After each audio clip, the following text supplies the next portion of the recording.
बे न्यूज़ में खबरुनि अपडेट जो सिलसिलो जारी है। ख़बर शामिल कयूं पिया नोशहरोफिरोज खां। नोशहरोफिरोज फुल शहर भरिसां यूसी वीसर जे ॻोठ सोभो रिंद भरिसां मामे भाणज ते कारे जो इल्ज़ाम लगाए मारे विधो।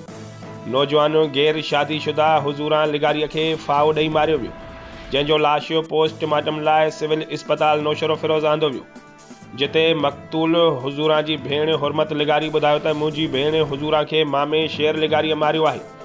वधीक हुन कुझु न ॿुधायो, जॾहिं त भिरिया पुलिस जवाबदार शेर लिगारीअ खे गिरफ़्तार कियो आहे, जिते हुन इक़रार कयो आहे त मूं भाणे जी हुज़ूरां खे कारो करे मारियो आहे ऐं मूंखे को बि अफ़सोस न आहे।